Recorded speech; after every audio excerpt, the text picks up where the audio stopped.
जिस तरीके से हुआ, आपको लगता है फेयर अपॉर्चुनिटी मिली आपको? फेयर आपको क्या लगता है कि किस तरीके का ट्रायल रहा आपको? देखो फेयर तो बिल्कुल भी नहीं था, सबके सामने है। आप सब सुबह से मीडिया वाले अंदर भी नहीं आ रहे थे, सबसे लास्ट में 1 घंटे तक तो मेरे को यार प्लीज बोल रही है, प्लीज चुप रहिए, प्लीज बोल रही है, प्लीज बोल रही है, प्लीज चुप, प्लीज आपके पीछे भी मीडिया वाले प्लीज चुप रही है, बोल रही है। हाँ दिनेश आप करिए 1 घंटा, भैया चुप रहिए यार। दिनेश आप कर रहे 1 घंटे तक इंतजार, आप कुछ कह रही थी। एक करके आप बोलोगे तो मैं बताऊंगा। हाँ आप अपना कंटिन्यू करना, बोलिए। पूरा सिस्टम तो एक साइड था और मैं और मेरी टीम एक साइड थे, वो आप सब देख रहे हो। कितनी देर तक एक ऑब्जेक्शन भगा के हमें पॉइंट लेने पड़ रहे हैं। पूरा जुडिशरी से लेके फेडरेशन के लोग हैं, सब लोग मिले हुए हैं वन साइडेड। सेकंड मैच में जहाँ पे कॉल होना चाहिए थे वहाँ पे मैच खत्म खुलवा दिया गया। ऐसा होता नहीं है, फिर हम लड़ाई लड़ रहे हैं। तो नो मुझे हार जीत से कोई दिक्कत नहीं है, मैच पे आएंगे तो हारेंगे जीतेंगे, मुझे इससे कोई इशू नहीं है। पहली बार नहीं आ रही हूँ मैं, और हार के सीखते हैं हम भी। लेकिन जब पूरा सिस्टम आपके खिलाफ खड़ा हो और फिर भी आप लड़ने की हिम्मत रखते हो तो आई थिंक मैं अपने आप को एक विनर के रूप में देखती हूँ। मैंने ऑलमोस्ट 2 साल हो जाएंगे बेबी भी हुआ है, और ग्रेटफुल हूँ मैं कि अपने बेटे के लिए मैं इंस्पिरेशन हूँ, मैं लड़ रही हूँ। पूरा सिस्टम खिलाफ है, फिर भी हम खड़े हैं, बिल्कुल सीना तान के खड़े हैं, प्राउड के साथ में खड़े हैं। और मैं चाहती हूँ कि जो मेरे लिए सुप्रीम कोर्ट ने, माननीय दिल्ली हाई कोर्ट ने जो मेरे लिए एक बहुत ही बड़ा फैसला लिया है कि एक माँ बनने के बाद मेरे को लड़की मैच पे आ रही है तो उसका रास्ता निकल गया है। आई थिंक आने वाले और रेसलर्स के लिए भी, महिला रेसलर के लिए खासकर मैं बोलूँगी कि रास्ता ओपन हो गया है। इनको आज नहीं तो कल एक पॉलिसी बनानी पड़ेगी, जो माँ बनने के बाद लड़के वापसी करना चाहते हैं तो उनके लिए कोई रिलैक्सेशन होना चाहिए, उनको एक फेयर अपॉर्चुनिटी मिलनी चाहिए और बहुत ही सबूत तरीके से मिलना चाहिए। जैसे मेरे को मिला वैसे नहीं मिलना चाहिए। हाई कोर्ट का आदेश आने के बाद में सुप्रीम कोर्ट ने भी बोला कि मेरे को एक चांस मिलना चाहिए। उसके बाद में ये लोग सुबह से शाम तक ये चीज़ें रंगा डालने की कोशिश कर रहा है कि कब क्या निकाल रहे हैं, कब क्या बोल रहे हैं। सुबह वेट के टाइम मेरे को एक लेटर पकड़ा दिया कि आप तो 50 में खेल सकते हो। 1 घंटे तक मैंने बहस की, जो टाइम मेरे को अपनी रिकवरी में लगाना चाहिए था वो टाइम मैच में लगा रही हूँ। उसके बाद में जो इंटरनेशनल ड्रॉ होता है, जो सिस्टम होता है, वो पॉइंट्स निकलते हैं। उन्होंने अपनी मर्जी से जितनी स्ट्रॉन्ग लड़कियाँ थी मेरे वेट में सब मेरे साथ में लड़ाने के लिए कोशिश की है। तो वो फेयर प्ले जो फील्ड में होता है वो बिल्कुल नहीं हुआ मेरे साथ में। लेकिन मैं फिर भी अपनी हार को एक्सेप्ट करती हूँ और मेहनत करूँगी और मैं फिर से मैट के ऊपर अच्छे तरीके से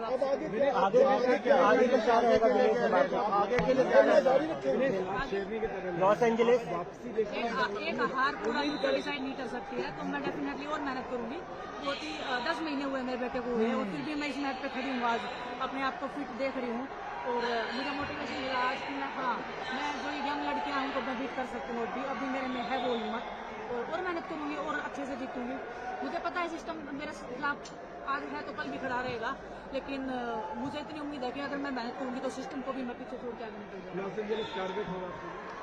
डेफिनेटली लॉस एंजलिस के लिए हम इस मैच पे आए हैं। और दिनेश आप जाते टाइम पूरे स्ट्रॉन्ग लग रहे हो, आपके मूव्स भी बहुत अच्छे बन गए थे, पावर भी अभी आपके मूव्स में पावर भी है, बट मे बी फिटनेस, क्योंकि 2 साल आप बाहर रहे और फिटनेस और एंड्योरेंस आई थिंक ये 2 चीज़ें लगती है। अगर ये पूरी होती तो इस फील्ड में कोई आपको हरा नहीं सकता। आई थिंक मैं फिटनेस और एंड्योरेंस से ज़्यादा मेरे को अगर एक कंपटीशन और मिल जाते, सपोज वो गोंडा वाला कंपटीशन मैं खेल लेती तो मेरे को आइडिया हो जाता मेरे को का। मेरे को 2 साल से कंपटीशन ही नहीं मिला कोई भी, और पहला कंपटीशन खेलना माँ बनने के बाद में 2 साल बाद तो वैसे ही बिना माँ बने भी लड़के होते लड़कियाँ बहुत ही बैक कर जाते हैं।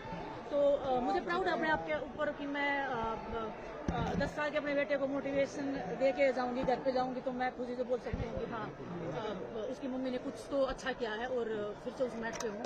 दिनेश क्या या आप अपने आप को एक बिल्कुल जीती हुई खिलाड़ी मानते इस तरीके से कि पूरे सिस्टम से लड़कर आप आए, हाई कोर्ट से रिलीज, सुप्रीम कोर्ट से रिलीज और एशियन गेम्स जो आप चैरिटी ट्रायल्स वो आपने किया, तो यहाँ से जा जरूर एक अच्छा बाउट हार के जा रही है, लेकिन आप अपने आप को विजेता की तौर पर जाते हुए देखते हो?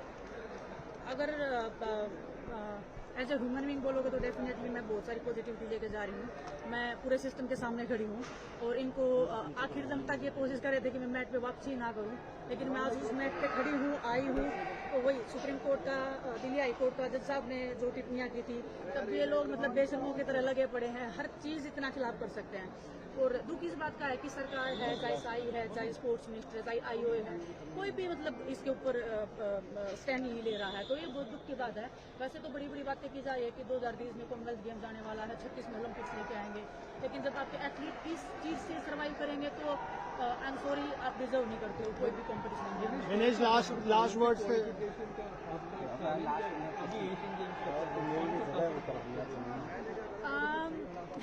दोनों सिचुएशन अलग था। दोनों सिचुएशंस अलग थे। उसमें मुझे सिस्टम से इतना नहीं लड़ना पड़ा था, उस टाइम पे जो एडो कमेटी बनाया था वो कम से कम इनसे तो स्मूथली वो बिहेव कर रहे थे। डेफिनेटली प्रोग्राम्स में अप डाउन था, कोई क्लियर प्रोग्राम नहीं था, कब किसका ट्रायल होगा, कब किसका होना है, क्या नहीं होना है। लेकिन जो ये 22 मैच चल रहा है उस टाइम भी मेरे साथ हो रहा था, लेकिन अभी तो खुले में 22 मैच चल रहा है। मतलब जब मेरे खिलाफ में पहुंच जा रहे हैं तो प्रेसिडेंट तक तालियां बजा रहे हैं उधर से बैठ के, तो आप देख रहे हो ना। तो डेफिनेटली मतलब सिस्टम जब ऐसे गुंडों के हाथ में दे दोगे आप, जब ऐसे पावर ब्रजभूषण को अगर हमने उसके खिलाफ में आवाज उठाई तो उसका बदला तो डेफिनेटली वो इधर ही ले सकता हमारे से, वो तो क्या ही कर लेगा, हमारी जान से मरवा देगा। वो मरवाएगा तो वो भी, उसको भी पता है कि उसकी कॉन्सिक्वेंसेस क्या रहेंगे। दिनेश अगला टूर्नामेंट कौन सा खेलने का प्लान करेगा? ये हार आपको सबसे ज्यादा चुभेगी? सर बिल्कुल नहीं चुभेगी। मेरा बेटा होने के बाद में मैं इस मैच पे आई हूँ, तो मैं खुद पे मुझे प्राउड है कि मैं 10 महीने में मैं इतना कुछ अचीव कर लिया है। तो ये यंग जनरेशन है, इनके साथ में मैं कॉम्पीट कर रही हूँ, और ऐसे नहीं है कि वन साइडेड मैच किसी ने भी खेल लिया। तो मैं कट टू कट हूँ, मुझे पता है मैं मेहनत करूंगी तो मैं जीत जाऊंगी। दिनेश, कल रात तक है ना ये 50 kg का सर्कुलर निकाल रहे थे और आप 53 में खेलना चाह रही थी, ये भी एक सोची समझी साजिश थी कि किसी तरीके से भी रोका जाए। सुबह भी आपने बात करी, और जैसा रिएक्शन मिला आपको मैच खत्म होने के, सुबह भी आपने आगे प्रेसिडेंट से बात करी इस बारे में और आपने कहा कि आप 53 में खेलना है। तो ये 1 घंटे तक, सवा घंटे तक मेरे को ऐसे खींच के रखा कि नहीं आप परमिशन कैसे दी? परमिशन कैसे दी? फिर हमने हाई कोर्ट में जब हमारे वकील पहुंच गए वहाँ पे सुप्रीम कोर्ट में, तब मेरे ख्याल से उनको पता लग गया होगा, मुझे नहीं पता क्या, तब बोले कि हाँ चलो आ जाओ 50 में आ जाओ, 53 में आ जाओ। अब लेटर भी निकाल रहे हो तो वो लेटर फेक है या मतलब लेटर्स की कोई मान्यता है, आप कैसे भी कोई भी लेटर निकाल देते हो, ये मेंटल हरासमेंट से ज्यादा और क्या है। हमने उस टाइम सेक्सुअल हरासमेंट की बात की थी, वो मेंटल हरासमेंट भी है ये। तो अब इसके ऊपर क्यों नहीं गवर्नमेंट या कोई भी क्यों, मुझे नहीं पता क्यों नहीं देख रहा है। तो सैड स्टेटस है हमारे कंट्री का। क्या बताएं मतलब अगला टूर्नामेंट टारगेट देखते हैं सर, ये कौन सा खेलने देंगे मुझे। तो मतलब हर कंपटीशन लड़ने के लिए एक ओलंपिक इनके साथ में करना पड़ता है। मेरी 2 लड़ाइयाँ चलती है, 3 लड़ाइयाँ ओबियसली, एक मेरे बेटे के साथ में घर पे चलती है, फिर उसके बाद मैं घर से निकलती हूँ तो फिर ये लोग सामने खड़े हैं और हर जगह पे बैरिकेड लगा रखे इन्होंने। और उसके बाद फिर मैट पे लड़ना है, उसके बाद वेट कट भी करना है, तो बहुत सारी चीजें हैं। अभी अब जाते टाइम मैच पे यानी बोल के गई कि मैं यही वापस आऊंगी, एक मैसेज था WFI को सारे सिस्टम को। मैसेज उन लोगों के लिए है जो ये मुझे फेल होना देखना चाहते हैं। मैं फेल बिल्कुल नहीं हुई हूँ। मैं अपने आप को मैं बताइए कि मुझे प्राउड है कि मैंने अपने 10 महीने के बेटे के साथ में उसको भी हेल्दी रख के और मैं इस मैट के ऊपर वापसी कर रही हूँ। बहुत सारी लड़कियां इंस्पिरेशन लेंगी। लड़कियां बोलती नहीं इनके सामने क्योंकि डर जाते हैं, लेकिन हर एक लड़की मतलब इतनी खुश हो रही थी मैं आज आई हूँ मैट पे लड़ रही हूँ। बहुत सारी लड़कियां फोटो खिंचवाने के लिए बोल रही है, मैं टॉयलेट में जा रही हूँ तब बोल रही है तो इनका खोप इन्होंने इतना बैठा रखा है कि छोटी छोटी लड़कियां वो मेंटली किस स्टेटस में होंगी, देखो आप परफॉर्म कैसे कर पाएंगे वो। कुछ लड़कियां कोर्ट भी गई है सुप्रीम कोर्ट इन्हीं के कहने पे, और कुछ इन्होंने प्रेशर दिया ना, ऐसे कोई लड़की ऐसे नहीं जाती किसी भी एथलीट के खिलाफ में कि इनको ट्रायल मत करवाओ। तो ट्रायल के लिए तो किसी को इशू नहीं होना चाहिए। ये लोग प्रेशर देते हैं कि आपका कैरियर है, अभी देख लो उनको ये पता है कि विनेश इतना सर्वाइव करिए तो हमारे साथ में क्या होगा। तो विनेश आपके साथ जो पहलवान लड़ी उनके बारे में क्या कहेंगे, कैसा लड़ी उनके बारे में? खासकर निशु के साथ भी आपका काफी जो क्लोज मैच रहा बिना नहीं, वो मतलब मेरा भी मन करता है कि मैं नहीं मिलाऊं, वो हो जाते हैं। अब अगर मैच हार जाते हैं तो उनका भी मन था कि मेरे खिलाफ में लड़े, क्योंकि एज ए सीनियर एथलीट है, जब कोई जूनियर जीतता है तो मोटिवेशन बहुत ज़्यादा मिलता है, तो उसको कहीं ना कहीं दुख होगा। मुझे भी दुख था कि मैं उसको फॉल नहीं कर पाई। तो बच्चों की कोई गलती नहीं है, एथलीट के ऊपर मैं किसी चीज़ का कोई बड़ा नहीं निकालूंगी। उनको जो पीछे से जो लोग मैनेज कर रहे हैं, जो उनको मैनिपुलेट कर रहे हैं, वो सबसे बड़ी दिक्कत है सिस्टम की, और वही हमारे रेसलिंग को खत्म कर रहा है। दिनेश, ये लड़ाई आप अपने लिए सभी रुक जाए। सेमीफाइनल जो बाउट है उसमें भी आपको लग रहा है कि उसमें भी बाइस था, बिकॉज फर्स्ट वाले बाउट में तो बहुत सारा मतलब एक लॉन्ग ब्रेक भी थे और बहुत अच्छे मूव्स भी दोनों पूरे 6 मिनट में उंगलियां मेरी तोड़ी जा रही हैं, और एक बार भी उसको पैसिव देके या पॉइंट्स देके बिल्कुल एंड में देके एक पॉइंट दिया है कि हाँ देखो। तो ये बिल्कुल सोची समझी साजिश हो रही थी कि क्लोज मैच में लेके जाओ, जहाँ पे फुल की पोजीशन आएगी वहाँ पे जल्दी से छुड़वा देंगे।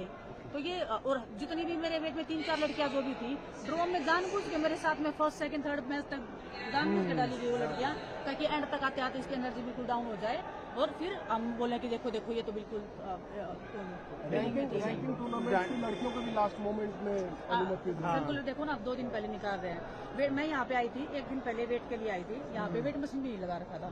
तो वेट मशीन भी 10 मिनट पहले, सुबह वेट मशीन वेट होने से 10 मिनट पहले वेट मशीन लगाई गई है। तो कोई सिस्टम बिल्कुल बेकार है, मतलब क्या, उसके बावजूद भी हम रेसलर अच्छा कर रहे हैं। 2 दिन पहले मैं देख रही थी प्राइम मिनिस्टर जी ने बहुत बधाइयां दी है रेसलिंग टीम को, लेकिन अगर हकीकत उनको जानना चाहिए कि यहाँ पे क्या हो रहा है, जिस स्टेडियम में आज क्या हुआ है और पीछे क्या होता है, तो उसका भी उनको जानकारी रखना चाहिए।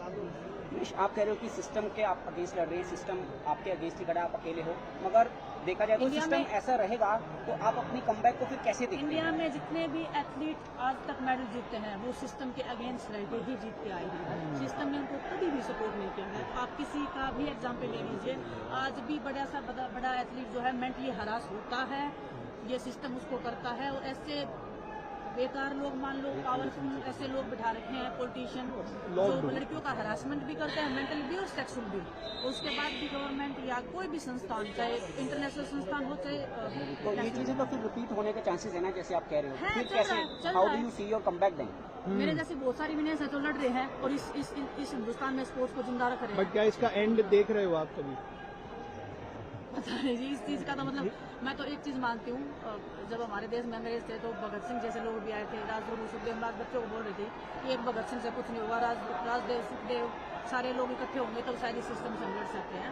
तो देखते हैं, हम अपना That's enough. पूरा सबका best done. Thank you, thank you, thank you Vinesh, thank you.